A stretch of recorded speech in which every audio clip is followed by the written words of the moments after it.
পাহাড় কেটে তোলা হচ্ছে স্বর্ণ, আর সেই স্বর্ণের খোঁজে দুর্গম পাহাড়ে এখন রীতিমতো পড়ে গেছে হিড়িক।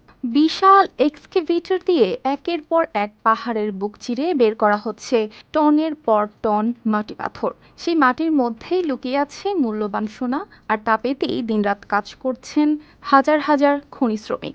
আফগানিস্তানের উত্তর পূর্বাঞ্চলের বাদাখশান প্রদেশের রাজধানী ফয়জাবাদ থেকে প্রায় ৫০ কিলোমিটার দূরে সিওয়া এলাকায় এখন সোনা উত্তোলনের কাজে যুক্ত কয়েক হাজার মানুষ।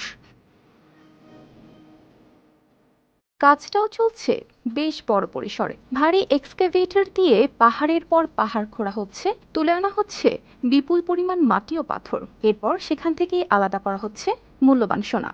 আর এই সোনার খোঁজে শুধু স্থানীয় মানুষই নেমেছেন ব্যাপারটা এমন নয়। আফগানিস্তানের বিভিন্ন এলাকার বিনিয়োগকারীরা এখানে অর্থ ঢালছেন, তাদের হয়ে কাজ করছেন হাজার হাজার খনি শ্রমিক।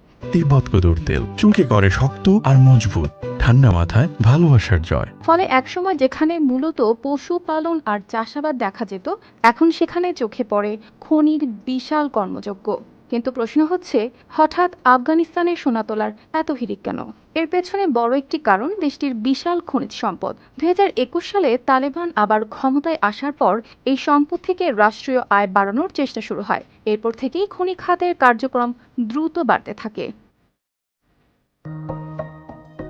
বিশ্বব্যাংকের মে মাসের এক প্রতিবেদন অনুযায়ী ২০২১ সালের পর আফগানিস্তানের শত শত খনি সংক্রান্ত চুক্তি রয়েছে। খাতটিতে প্রকৃত প্রবৃদ্ধিও বছরে গড়ে ২৫ থেকে ৩০% হয়েছে। আর সোনার এই খোঁজ শুধু বাদাখশানেই আটকে নেই, আফগানিস্তানের উত্তরাঞ্চলের আরও জায়গায় বাড়ছে স্বর্ণ উত্তোলন। পাশের তাখার প্রদেশেও চলছে খনন, সেখানে একটি আফগান কোম্পানি চীনা অংশীদারদের সঙ্গে মিলে সোনা তুলছে। সরকারও এই খাত থেকে সরাসরি রাজস্ব নিচ্ছে। খনি কোম্পানিগুলোকে প্রতি হেক্টর জমির জন্য প্রতি মাসে ২০ গ্রাম সোনা অথবা তার সমপরিমাণ অর্থ কর হিসেবে দিতে হচ্ছে। লাভ হোক কিংবা না হোক, এই কর তাদের দিতেই হবে। অর্পিতা জাহান, আর টিভি।